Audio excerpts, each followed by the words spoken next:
The Indianapolis Colts are a disaster. Coming off a 9-8 record and a near playoff berth in 2021, many felt that this team had upgraded enough at several key positions to where they would now be primed to finally return to the top of the AFC South.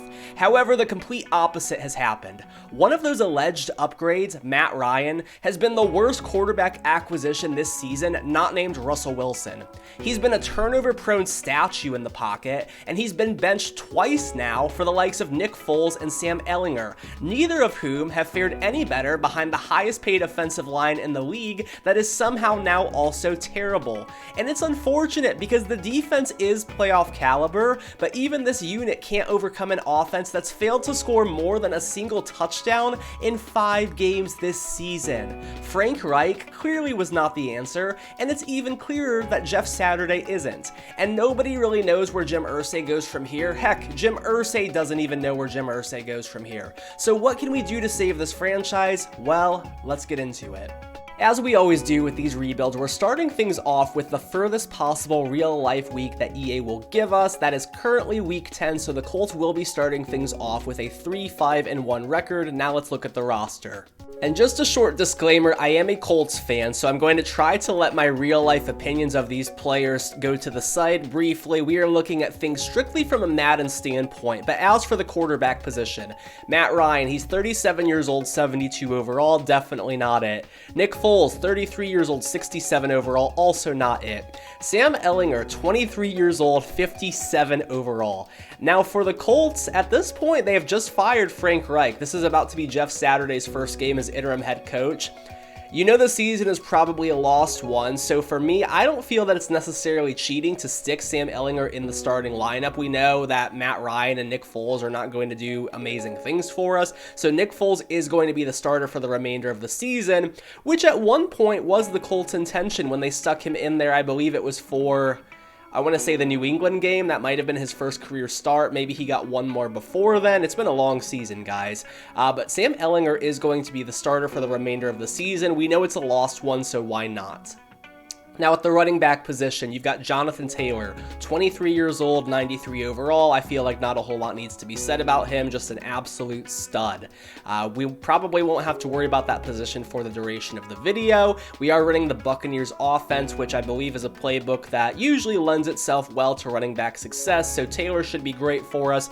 Behind him, you've got Zach Moss, who is disappointing, I would say, and Deion Jackson, who I would say has performed a little bit better in real life than that 64 overall rating. But I digress. No fullbacks on the roster.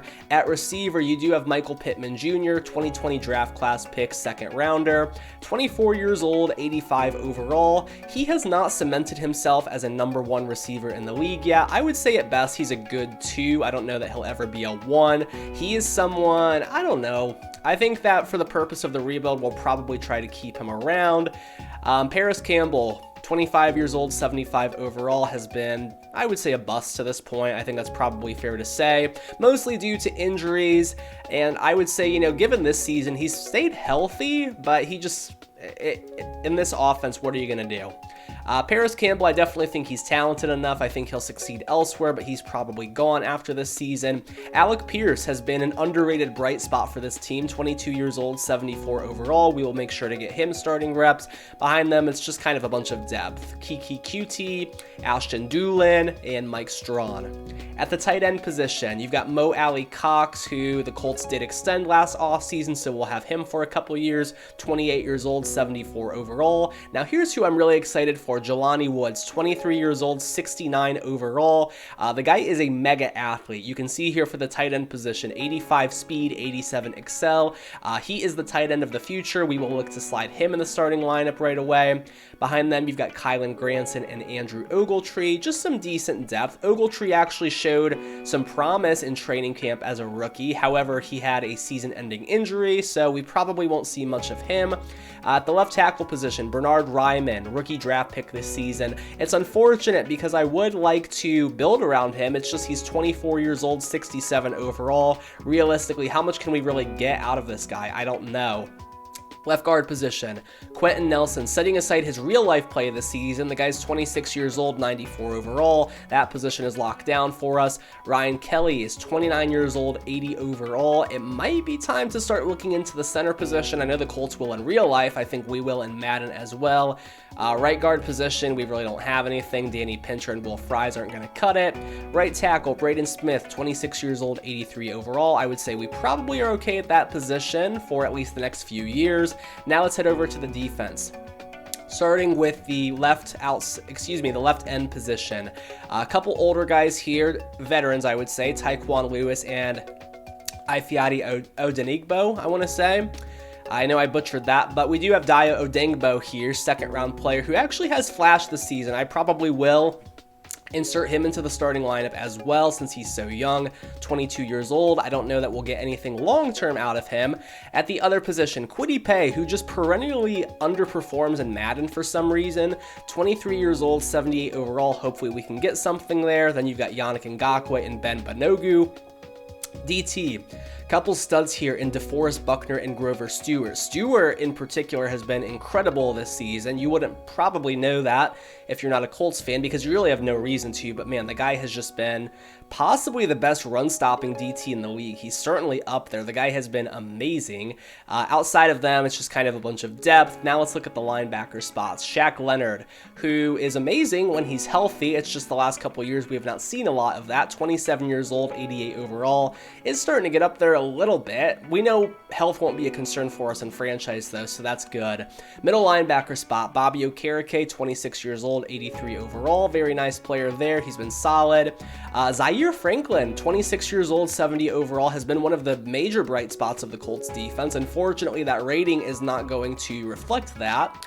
At the cornerback position, you've got Stephon Gilmore still getting it done, 31 years old, 90 overall superstar. He is someone who in the offseason we might actually look to trade. I think that's realistic just given his age, his most likely desire to play for a contender. Behind him, you've got Kenny Moore, 27 years old, 86 overall. Isaiah Rodgers, 24 years old, 76 overall.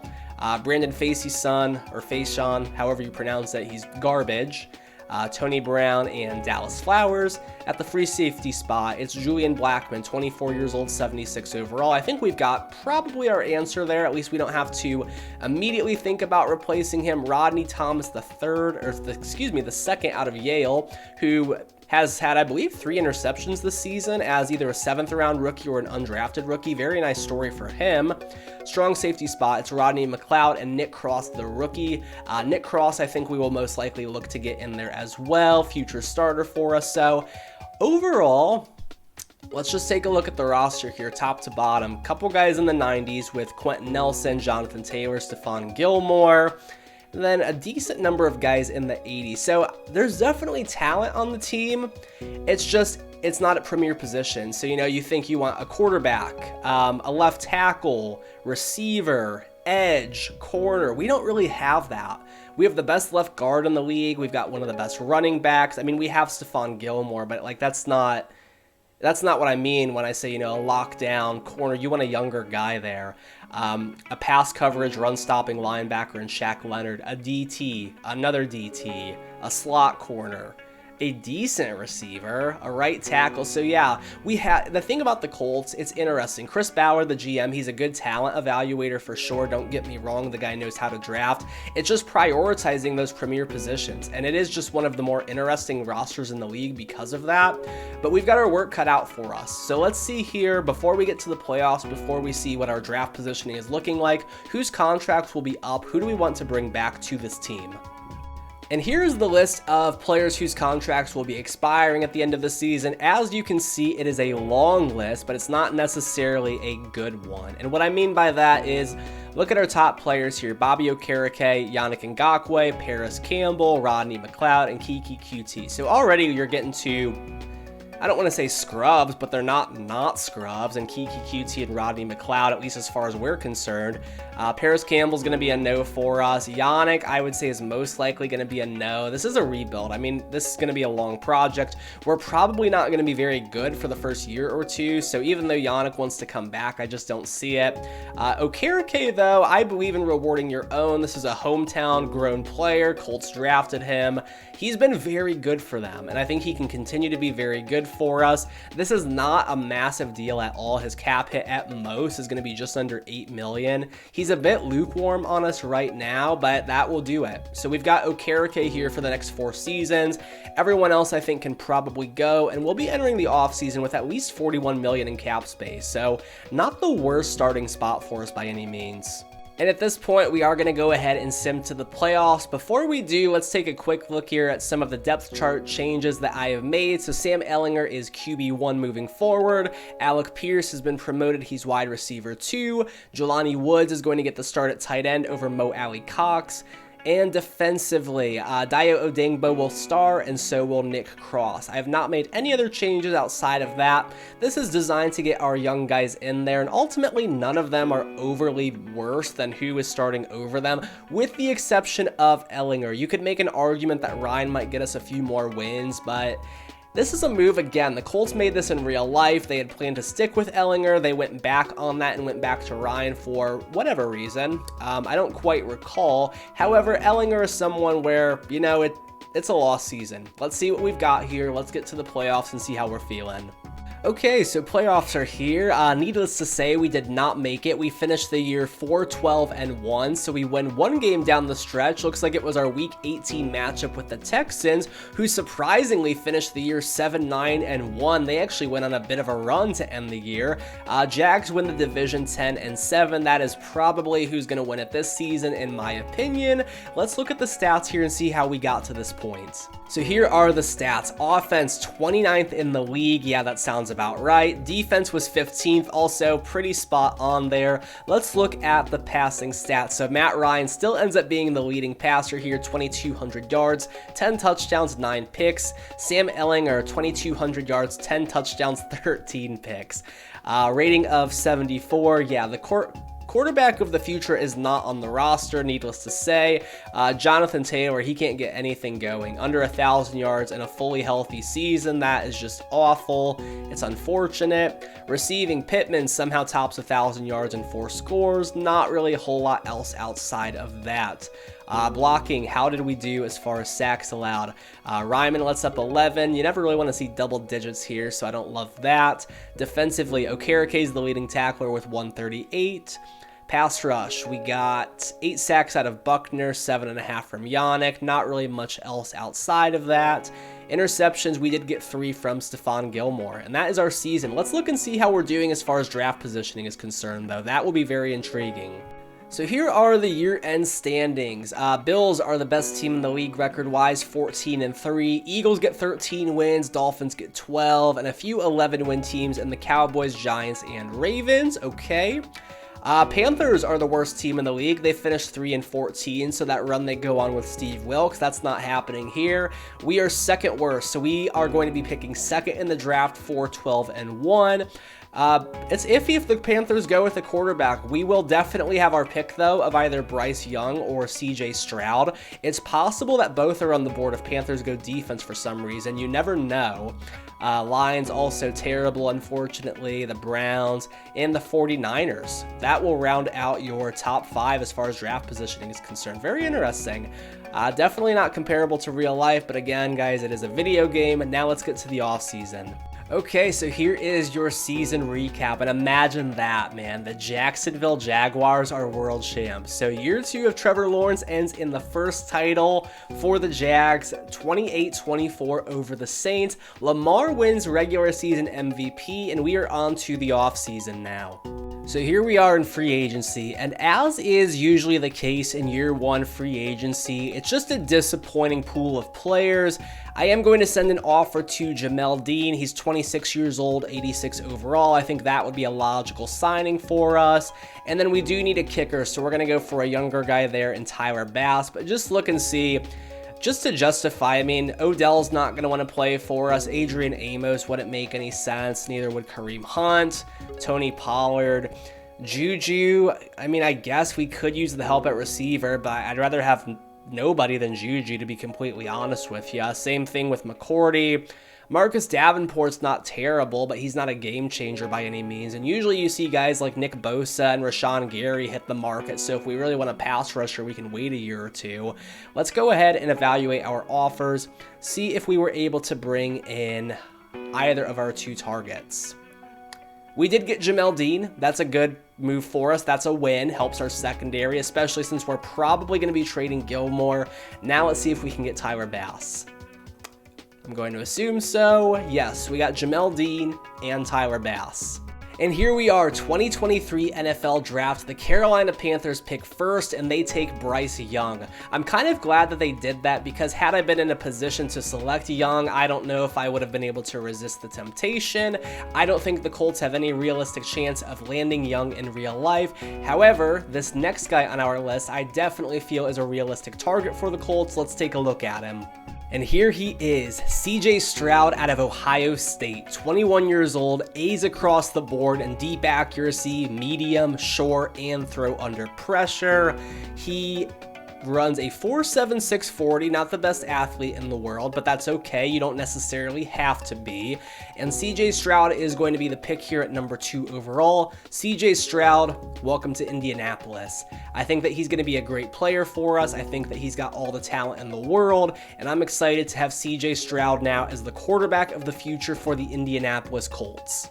Now, since these are real-life prospects, let's just, for the fun of it, see how the rest of the top 10 or so shakes out, see if we see any more quarterbacks go off the board. So next up are the Lions at pick 3. They are going to go with Myles Murphy out of Clemson. Okay. Texans at 4. Is this Will Anderson? No, it's Tyree Wilson. Okay. Broncos next, picking 5th. Who do they go with? There's Will Anderson. He goes 5th overall. Broncos getting themselves a bit of a steal there. Falcons picking at 6. They go with Jalen Carter out of Georgia, so he stays in the hometown. Good for him. Bears go with Peter Skoronski, left tackle out of Northwestern. The Bengals, they will select Quentin Johnston, wide receiver out of TCU, another weapon for Joe Burrow. The Cardinals, they will go with Keely Ringo, top corner prospect in the class out of Georgia. And let's see the Texans here. Do they go quarterback with their second selection? No, Brian Brees out of Clemson. So we'll have to wait for the draft recap to see where the quarterbacks fall. But let's get to our next selection here, round 2, pick 2. Okay, so maybe a bit of a reach here, but this offensive line struggled so badly last season. We got to get back on track, and the right guard position has just been a turnstile for the last couple years for the Colts. We're going to go with O'Cyrus Torrence here out of Florida. He is a decent athlete, very strong, 37 reps on the bench, best in the class with B to D awareness, B impact block, B pass block, and A run block. I think O'Cyrus Torrence is a good selection for us here, right around where he's projected. He will come with hidden dev. And the guy is just a beast out of Florida. 332 pounds, 6'5", 22 years old. I like the pick here. I really do. Okay, so back on the clock here, round 3, pick 12. Likely the pick that we got from the Commanders in exchange for Carson Wentz. I'm looking at Tywan Mullen, 22 years old, slot corner out of Indiana. We could use some help at the position, especially given the fact that Stephon Gilmore will likely be traded. He is the best currently on the board. B to D catching, B man, B press, C zone. I think Tywan Mullen is a decent 3rd round pick for us. He does not have hidden dev, it's just going to be normal, but hey, for a 3rd round pick, we could use the help at the position. We'll take it. Okay, next up is round 4, pick 2. This is likely the last pick I will actually do anything manually with before I let the CPU take over. It's so early in the 4th, there isn't a lot of great talent left on the board. I'm going to take this 3rd round pick from the Niners, so we will have an extra 3rd round selection in next year's draft. Now let's take a look at our recap. Okay, so here is the draft recap. CJ Stroud will be coming into the league, 77 overall already. Easy QB1 there. O'Cyrus Torrence is a 73, should be an instant starter. Tywan Mullen is a 72. He should get some snaps, and then the CPU just mainly got some depth pieces for us. Let's take a look and see where the quarterbacks went, though I am interested about that. So here are your quarterbacks. I don't know that they'll be in perfect order, but Jaden Daniels to the Jets, JT Daniels out of Georgia to the Browns, Let's see here. Bo Nix to Oregon. This guy, not to Oregon, excuse me, to the Bucks. This guy always wins Offensive Rookie of the Year somehow. Usually he is with the Bucks, so I am a little bit concerned by that, I won't lie. Anthony Richardson to the Eagles. That is intriguing. Spencer Rattler to the Packers. Hendon Hooker to the Giants. Okay. Keaton Slovis to the Saints. Will Levis to the Steelers. He goes in the first round, 18th, so Kenny Pickett's days are already done. Interesting. Who else? So there's Bryce Young. Tanner McKee goes in the third round to the Broncos. Okay. Grayson McCall in the third to the Cardinals. Tyler Van Dyke in the third to the Dolphins. Interesting quarterback class for sure, and we know 2024 will be loaded as well. Hopefully we got our right guy here in Stroud. I think that we did. Let's look at the roster though, see how we're feeling. Okay, so post-draft, here is a look at the new starting offense. We did get 2 new starters through the draft in Stroud and Torrance. Overall, this offense is still going to be a major work in progress. I think the line is solid enough. JT, of course, is going to be an incredible running back for us. We have a okay starting 2 receivers, especially if Pierce can reach his potential. Behind them, though, it's really a whole lot of nothing. I might actually look to bring in a guy through free agency just to build up some depth. Defensively, a lot of talent on this side of the ball. A couple holes still in the linebacker position. Zaire Franklin, unfortunately, 70 overall, is just probably not quite going to cut it. And Daya Odengbo with that 69 overall rating. There's still room to develop. The secondary is incredibly deep though with Stephon Gilmore, Jamel Dean, Kenny Moore, and Isaiah Rodgers. I am still looking to trade Gilmore, so that is a possibility. And then hopefully, Julian Blackmon and Nick Cross can both take a step up for us in year 2.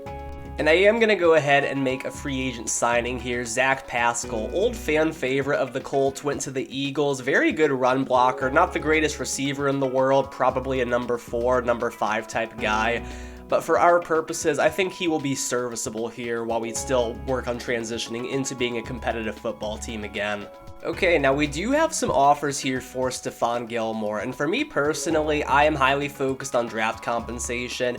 You can see a lot of teams are offering solid players, especially at the receiver position. Deontay Johnson, Tyler Lockett, Jahan Dotson. The Patriots have a good offer with Jawan Bentley, a 3rd and a future 2nd. Some of these, though, I just don't feel are overly realistic. Not that any of them are super realistic, but for example, the Lions, they're not going to give us Amon-Ra and DeAndre Swift.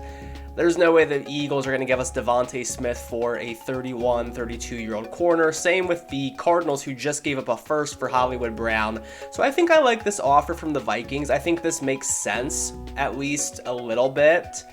To where they would give us Danielle Hunter. We could move him to our end position, maybe help our pass rush a little bit, and we get ourselves a 1st round pick in 2025, which right now is projected 26, but that's 2 years down the road. I think that's a good choice for us, especially considering how deep we are in the secondary. I don't think we would feel this loss a whole lot. I think it would actually help our team in the short run, and in the long run, a 1st round pick is incredibly valuable. So we're going to go ahead and take that. And Stephon Gilmore is now on to another NFL team where he can hopefully compete for a title this year, because he's likely not doing it with us. And we are getting offers for DeForest Buckner as well. Very similar offers to what we were getting for Gilmore. You guys can take a quick look here. New England, again, with the best offer here. Jawan Bentley, a future 2nd. I like that one a lot. The Lions would give us Amon-Ra. The Jags would be willing to give us Christian Kirk. That would certainly help. Devontae Smith would be incredible. Cortland Sutton would be good. Darnell Mooney is still young enough. But I feel DeForest Buckner is also young enough to where we could probably warrant keeping him on the team for at least another season. I think he is locked down long term to where we're probably not going to have to negotiate with him for a little bit anyways. So despite these offers, I am going to go ahead and keep DeForest around for the meantime. And here we are at the beginning of the regular season. It is an 83 overall team with an 85 overall defense. It's time to set our goal for the season. I'm going to go ahead and say with upgraded quarterback play, I don't think making the playoffs in year 1 is completely out of the question. That's where we'll go ahead and set our sights. Let's do one final look at the team here heading into week 1, and then we will go ahead and get to the midseason point. So really just a couple minor changes since the last time we looked here. Zach Pascal is now going to be our third receiver. I think we have an okay receiving core. My eyes, to be completely honest with you, are set to 2023 when I know some good players should hopefully hit the market. 2024. Also, we know Marvin Harrison Jr. will be coming out, and that is going to be very hard to resist. If we can get ourselves in a position to even trade up and select him, the former Colt great son, that would be amazing. Now on the defensive line, where did Danielle Hunter go? I'm not sure why he's listed as an outside linebacker. I did move him to that end spot, so I will fix that. But our pass rush will look a lot better. He's going to go ahead and get the start over Deo Odengbo. And then the linebacking core will just be okay. I don't think it's a wonderful team by any means, but I would say 8-9 wins would be reasonable for this squad. Let's get to the midseason point and see how things are looking. Okay, so mid-season point, we're 3-3, sitting right at 500. Still in the thick of things for the AFC South lead. We're a couple games behind the Titans. I don't think we'll be winning the division by any means. Probably not a playoff team, but that is okay. Who is ready to negotiate, though? Who do we need to look at re-signing? Okay, so a lot of big names in year one. Now, Danielle Hunter is first on the list. I don't know that we'll need to bring him back. The reason that we traded Gilmore was much more for that first-round pick. I don't think Danielle Hunter is someone I ever really had any long-term plans for, so we're probably okay to let him walk. Jonathan Taylor, unfortunately, has no interest whatsoever. He is likely a franchise tag candidate because I would like to keep him for the duration of the rebuild. Grover Stewart, I'll go ahead and get him back. Pittman's got no interest. Pittman is going to be an intriguing one for sure. Kenny Moore I do actually have on the trade block, so I will see if we can get anything for him. Julian Blackmon I think is someone we'll probably bring back. Zach Pascal probably not. Isaiah Rodgers maybe, and Rigoberto Sanchez I definitely would, so it's an interesting list for sure. The good news is Matt Ryan retiring or leaving us should clear up additional cap space, so we should have more than this $83 million we're looking at now. But I will go ahead, we'll get back Grover Stewart, we'll get back Julian Blackmon, and let's see what we can do from there. So if we give Michael Pittman a player-friendly deal, it's a 4-year contract, it's not even overly expensive. I think he's worth that. Is he going to take it? Yes. So Michael Pittman we do have secured long-term. I think that's a good move for us. Reward your own. Even though the prior regime is who brought him in, I definitely think he is well worth it. Now Jonathan Taylor, best running back in the league when healthy. If we do a player-friendly deal, his cap hit doesn't even get incredibly high.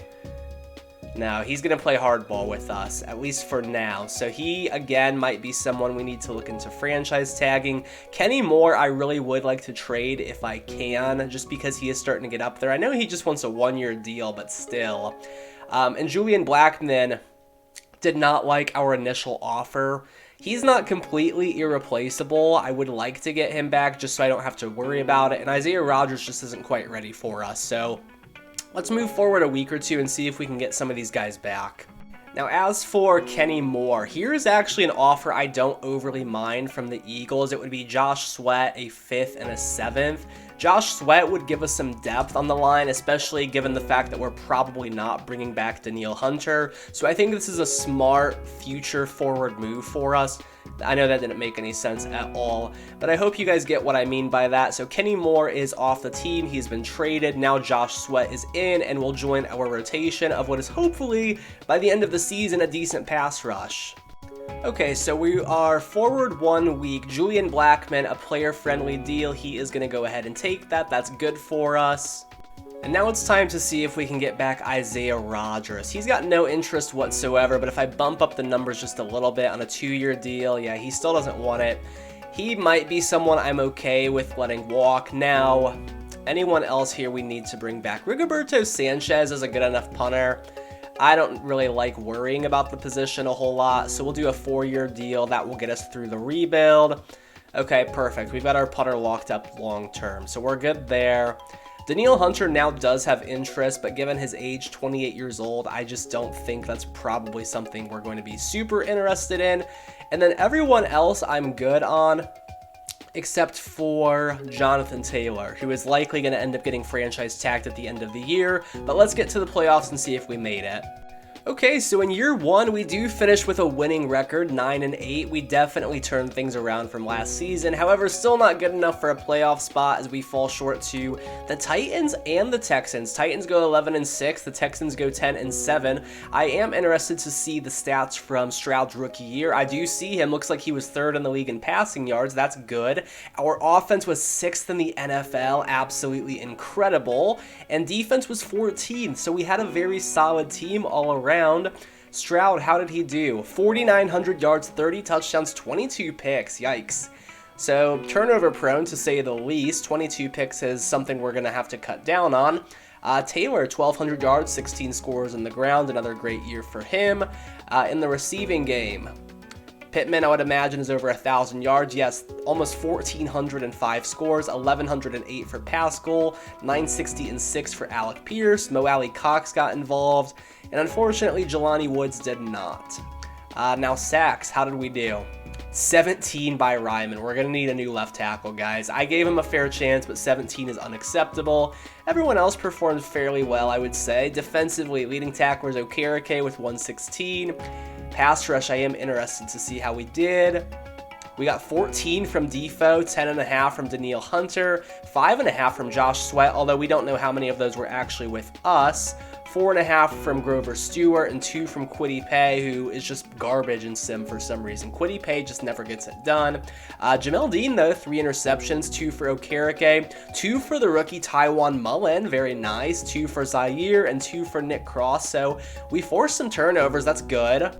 Okay, so very interesting season results here. The Browns are world champs, 40-34 over the Packers. Ronnie Harrison Jr., Super Bowl MVP. Look at who won MVP, though. Gardner Minshew, starting quarterback of the Commanders. I would actually love to see that. Oh my goodness. We don't win Offensive Rookie of the Year. Unfortunately, it goes to Bryce Young and the Panthers. However, we know that we've got our guy long-term in CJ Stroud. We are content with that, and we are moving on. Okay, so last chance for us to negotiate with some of these guys. Now, Danielle Hunter's 29 years old. He's got the interest in us, but we've got Josh Sweat and Kwity Paye. I know they're probably not quite on Danielle Hunter's level, but Danielle Hunter will be 30 at this time next season, so I'm okay moving on from him. Now, Jonathan Taylor. Why don't you like us? Head coach win percentage, okay. Franchise quarterback and close to home. I didn't know he was from New Jersey. Interesting. We're going to step it down here. We're going to go with a neutral deal, which we know he's probably going to decline. And we are going to franchise tag Jonathan Taylor. I hate that it had to come to this. I love Jonathan Taylor, but that is just simply the reality of it. So he gets a 1-year, $16 million deal. Anyone else here we need to bring back? I'm going to go ahead and say no. As much as we enjoyed that one game we got out of Nick Foles, I think we're good. We're going to enter the offseason with almost $50 million in cap. Okay, so after the season ends, here's what the team's looking like. Stroud is up to an 81. They gave him superstar dev. I love to see that. Torrance is a 76 star dev.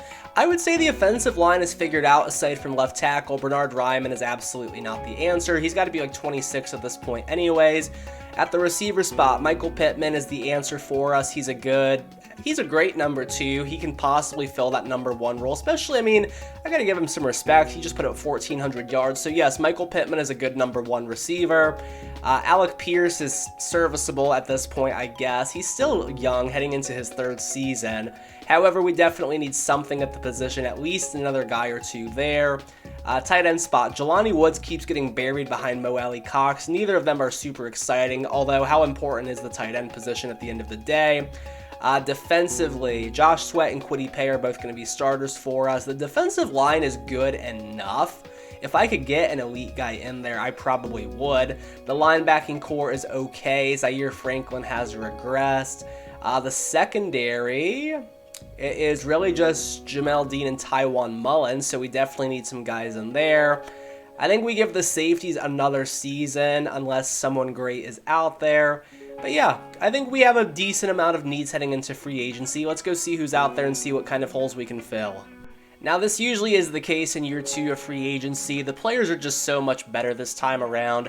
I did look at our contracts, and both Kwity Paye and Josh Sweat will be up at the end of the season. Neither of them are very inspiring anyways. So I'm going to go after Nick Bosa and Jedrick Wills here. Jedrick Wills I think we're a lock for. Bosa is iffy. We're in the mix with the Giants and the Bears. If we can't get him, there are a couple other guys I'd like to go after. But two difference makers here. Both would help fill out those trenches for us. Let's see if we can secure either or both of them. They're both gone, and we got both of them. Nick Bosa and Jedrick Wills. What an offseason here for the Colts. I think this will transform the team, especially on that defensive side of the ball. Man, that is going to be absolutely incredible. Very fun to watch. Nick Bosa and Jedrick Wills. We've got the left tackle spot secured. We've got an elite pass rusher. We don't have a lot of money, but now we're headed to the draft. Okay, now we do have a 5th-year option coming up on Kwity Paye. Forgot that he was a first-round pick. He just has not quite played like it, at least not for us. Kwity Paye, I do want to go ahead and pick up that 5th-year option. That will delay things for us. Josh Sweat is on the trade block right now. I'm actually looking to flip him, but at least now we've got our 2 pass rushers secured, Nick Bosa and Kwity Paye, for at least the next 2 seasons. Okay, now one move I definitely feel worth disclosing is the fact that I'm going all out on this trades category here in my player personnel talent tree. I'm going all the way down to smooth talker, 30 points, reduce the cost of trading up during the draft, because as we'll see here in just a second, there is one guy I've got my eyes set on, and we're going to do everything in our power to get him. Okay, and before the draft, we are getting some offers here for Josh Sweat. I like this one from the Seahawks. Poona Ford, a future 3rd and a future 6th. That gives us some more draft capital, which at the end of the day is the main thing that we're looking for, especially early on in this rebuild, which it's still decently early. We're just heading into year 2 now, so I'm going to go ahead and take this. Josh Sweat probably won't see the field a whole lot anyways for us. It gives Kwity Paye another year to prove himself, so I like this deal a whole lot for us. Okay, now this is a huge moment of truth for us. Here we are, 2024 NFL Draft. The Jags are picking first. And if you haven't guessed it by now, if we haven't said it enough, we want Marvin Harrison Jr. I don't know that we can trade up to 1. I know certainly the Jags aren't going to trade within the same division. I would trade up as early as 2. Let's hope and pray here that the Jags do not take Marvin Harrison Jr. No, they take Kool-Aid McKinstry, cornerback out of Alabama. Let's see if we can sweet talk the Vikings here. Okay, so by some stroke of luck, and by some stroke of luck, I mean the various trades that we've made, we have 3 third-round picks in this year's draft. For a team that is probably looking to rebuild, like the Vikings, considering the fact that they're picking 2, would they take this from us? A first-round pick, they'd be moving down 15 spots, and 2 third-round picks? It is so close. It is so incredibly close. What if we take one of those thirds from this year and we make it a 2nd in next year's draft? I don't want to give up a first, a 3rd, and a future 2nd. That's quite the haul. We're on the clock, boys. We are on the clock. Jim Irsay right now is absolutely thrilled. He is the most sentimental owner in the NFL, I feel, and this is the easy selection for us. Incredibly easy. I mean, it's a 2-for-1. We are getting Marvin Harrison's son, and we are reuniting CJ Stroud with his former receiver, Marvin Harrison Jr. Out of Ohio State, go Buckeyes, 22 years old, B catching traffic, A catching, A deep, A to C release. This guy is going to be an absolute monster for us. Marvin Harrison Jr., welcome to Indianapolis. Absolutely incredible. Is he going to wear 18? I don't know about that. I don't know if he's going to get the blessing to wear 18. I think 88 could definitely happen, but 18 is a bit of a stretch. We all know who wore 18 for the Colts, but Marvin Harrison Jr., welcome to the team. And now I would like to see where Caleb Williams goes. Do the Broncos finally move on from Russell Wilson, picking 3rd? No, they go Corey Foreman. The Bears have Justin Fields, so I would highly doubt it. They do not. They get another Buckeye. The Dolphins, do they move on from Tua? No. Wow, so Caleb Williams is sliding here. I doubt the Cardinals pick him. They do not. What about the Lions? Does he slip all the way to 7? Yes. Caleb Williams goes 7th overall. That feels, as of right now, no chance that happens. It's just simply the way the draft board played out that Caleb Williams goes 7th to the Lions. I feel they got themselves a steal there, but we're not overly concerned about that. We are on to our second round selection here. Let's see who's still on the board for us. Okay, now here in the second, I would probably like to go cornerback at this spot. Why not go back-to-back with Buckeyes? We've seen Ohio State players named Denzel excel at this position before, so Denzel Burke, he doesn't necessarily jump off the page in any major category, but I think he can be solid for us. We certainly need depth at the position, so Denzel Burke, welcome to Indianapolis. He does have hidden dev, 94 speed, the guy's blazing fast. I like that. I think Denzel Burke can be good for us. Okay, now here we are in the third. Again, I'm looking at this corner spot because we desperately need the depth here. Thomas Conley, best currently on the board. Slot corner out of Texas, hook 'em horns, B catching, B to D man, D press, D zone. Not amazing by any means, but I mean, he's the best on the board, so I would say Thomas Conley, why not? Thomas Conley, and he does have hidden dev as well. So Thomas Conley, welcome to the team.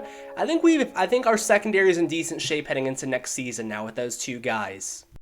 Okay, now at this point, I've got a third round pick here. I'm going to go ahead and trade this to the Broncos. I'm happy with our selections. I'm going to let the CPU close things out for us.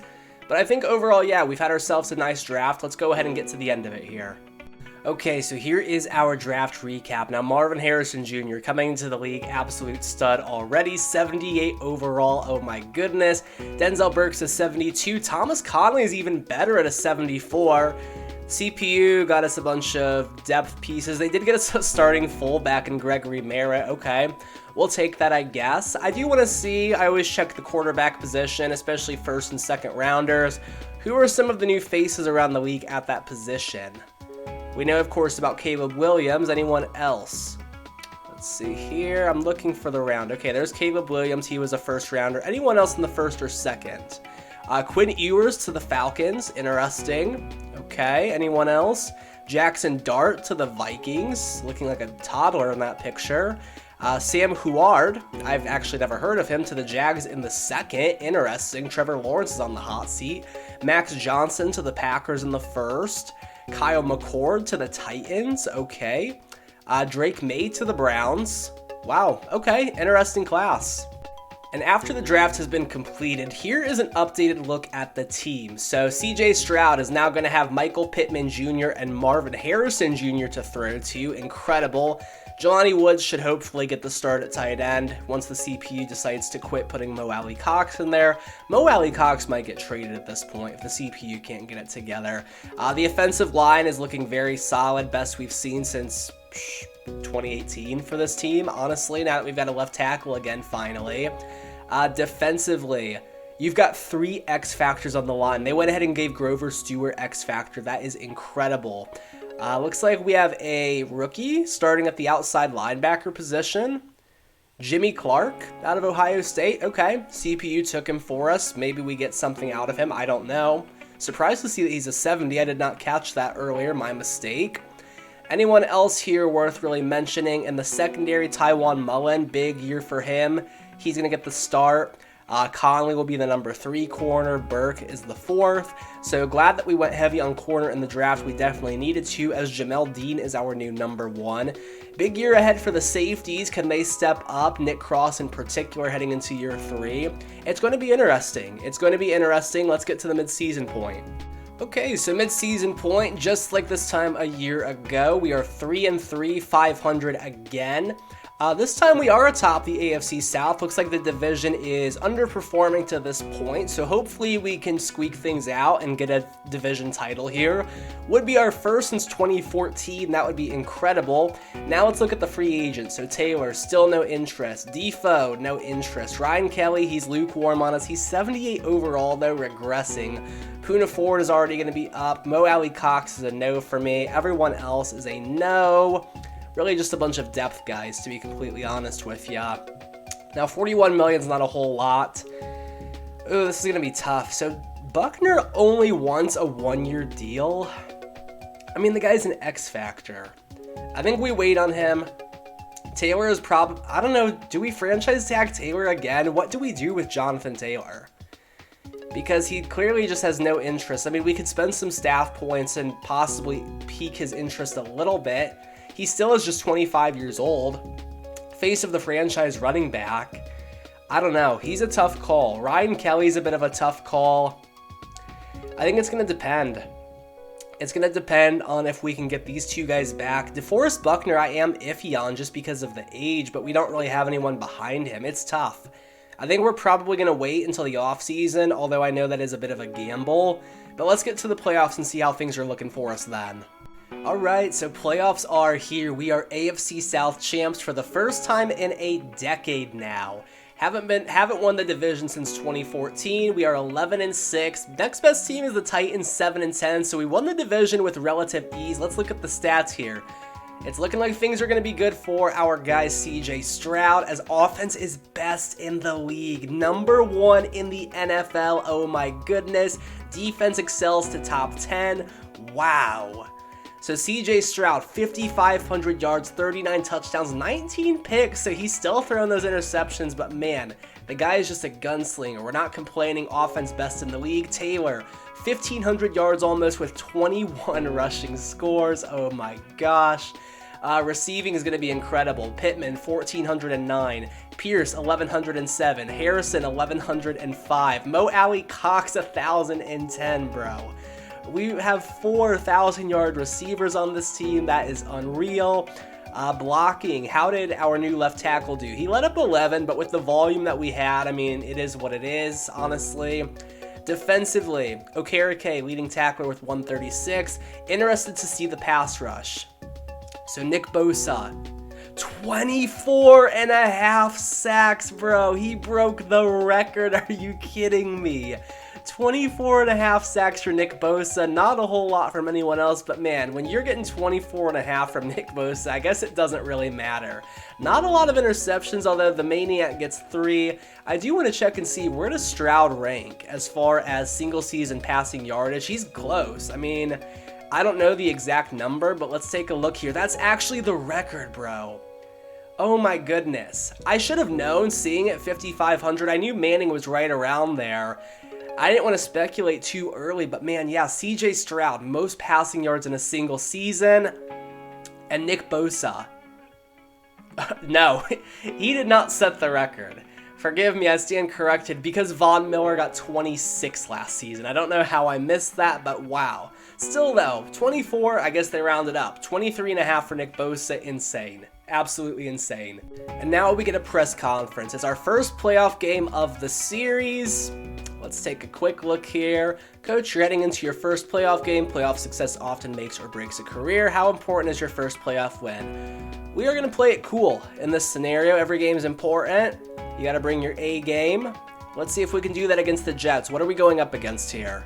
So Zach Wilson is still the quarterback for this team. That's realistic. Breece Hall is an 87, though. That is actually something I could see happening. Breece Hall is a stud. Defensively, we're going to be going up against Quinnen Williams, who's a 94 X Factor, bro. That is absolutely insane. Sauce is an 89 superstar. They've got a great defense. It's going to be very tough for us. Can we get it done, though, against the Jets and get our first playoff win of the series? Let's find out. All right, and we get the victory, 35-23 over the Jets. Let's go ahead and get into the stats here of the game. That's not what I wanted to click on, but we will find out here how we got to that first playoff victory over the New York Jets. And here it is, 35-23. Let's get into it here. 470 yards of total offense. CJ Stroud in his playoff debut, outstanding. 300 yards, 3 touchdowns, no picks. Zach Wilson, we pick him off twice. Taylor, 136 and a score. Kareem Hunt is a Jet, very interesting. Pierce, 5 catches for 149 yards and 3 scores. The man was Randy Moss out there. Garrett Wilson scores. Kareem Hunt scores. Let's see here. Leading tackler for us is going to be Okereke. I know we had a few sacks on Zach Wilson. They got quite a few on us as well. 1 for Okereke, 1 for Bosa, 1 for Kwity Paye. Okay.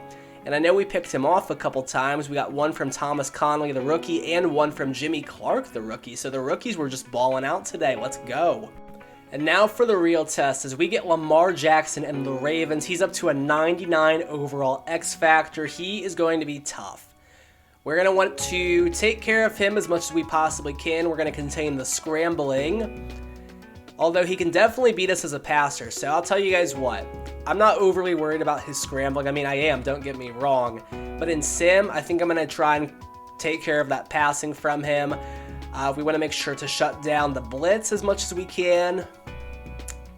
We want to make sure that we can throw it on them. I'll tell you what. We're actually going to throw it deep. I think the Ravens secondary is beatable. That's where we're going here. And I will be completely honest with you guys. This is about the point where I feel the video is probably getting to be around an hour long. If I had to guess, I truly have no idea right now.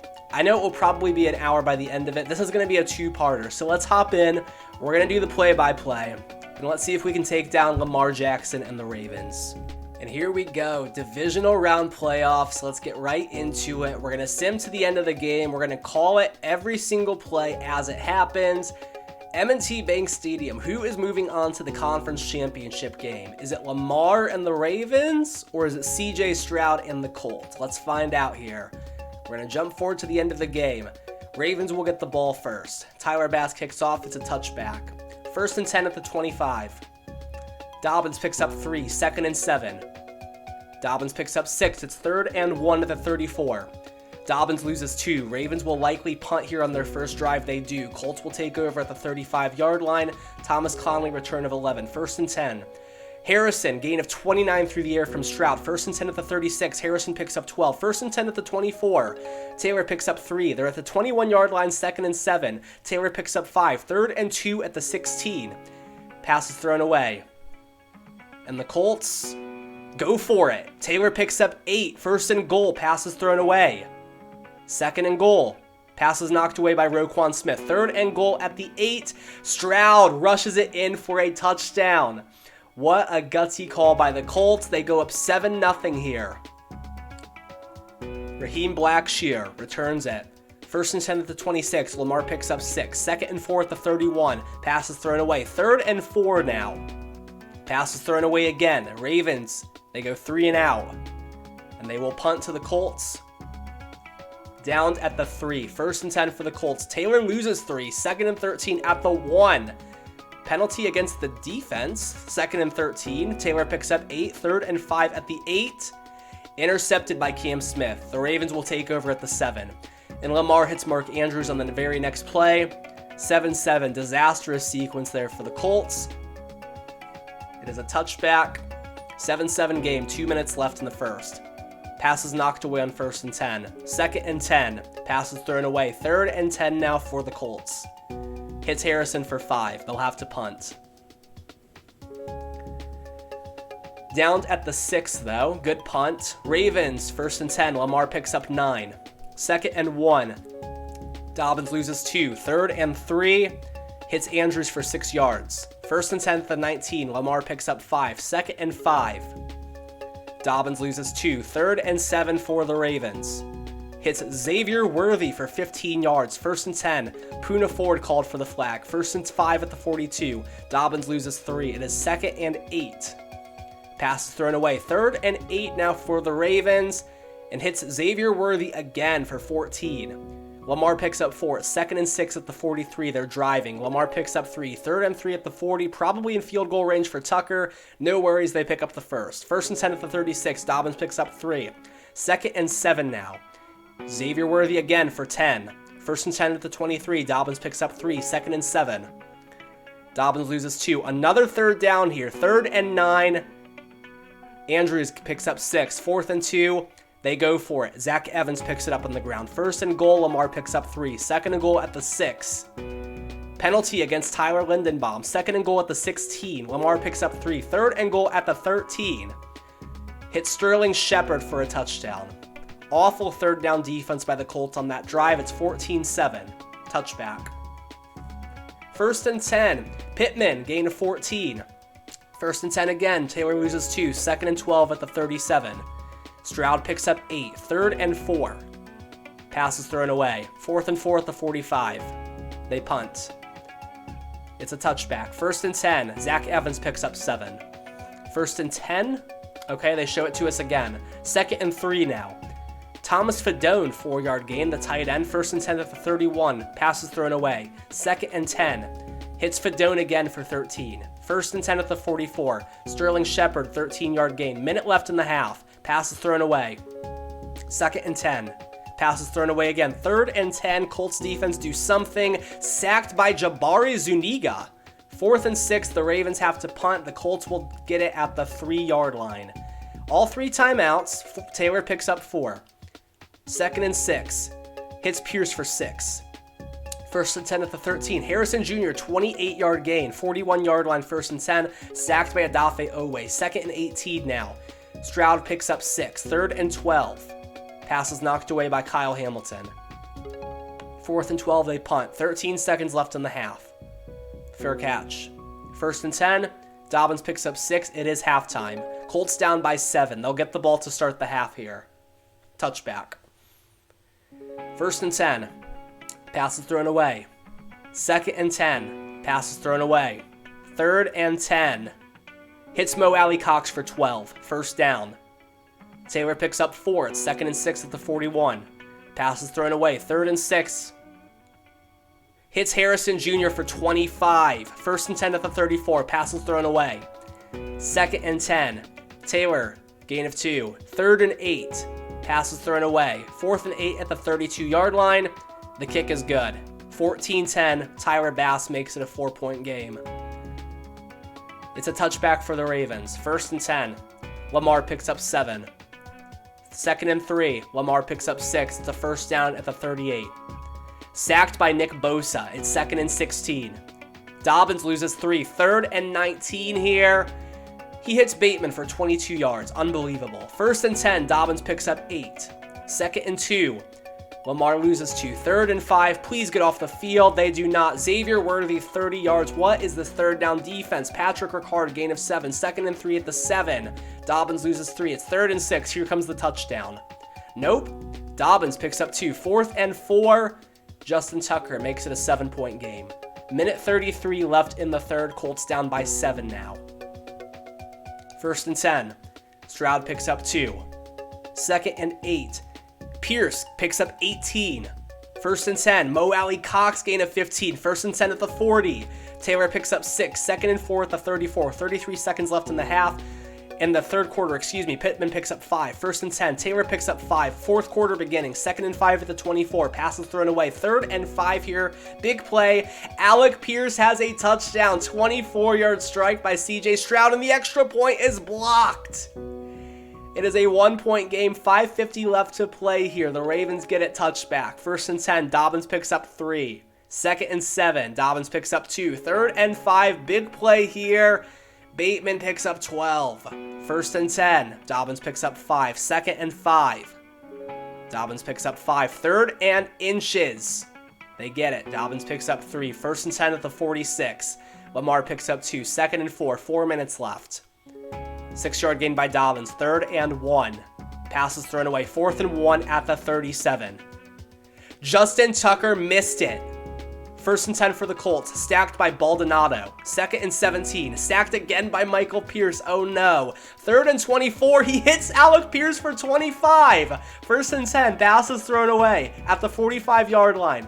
Stroud picks up 1 on the ground. 3rd and 9 at the 44. Hits Pittman for 18. They're in field goal range. 2:44 left. Stroud picks up 2. It's 2nd and 8 at the 23. Intercepted by Brandon Jones. No! Intercepted by Jamel Dean. The Colts get the ball back. Are you kidding me? Passes thrown away by Stroud. 2:21 left. They're at the 17-yard line. Well within field goal range. 3rd and 10. Taylor picks up 9. It's 4th and 1 at the 8. Tyler Bass is good. It's a 2-point game. The Ravens have plenty of time. The Colts have been terrible on 3rd downs. I don't like this. 1st and 10 for the Ravens. Worthy picks up 15. At the 40. That's a duplicate. Mark Andrews picks up 10. It's 2nd and inches at midfield. Sacked by Nick Bosa. It's 3rd and 9 for the Ravens. Passes thrown away. This is the ball game likely. 4th and 9. Worthy picks up 29. Colts, are you kidding me? Dobbins picks up 3. The Colts are using their timeout. 2nd and 7. Dobbins picks up 8. It's 1st and 10 at the 20. 1st and 10. Zach Evans picks up 6. At this point, let him score. Let him score. It's 3rd and 1. A minute left. Evans picks up 7. It's 1st and goal at the 4.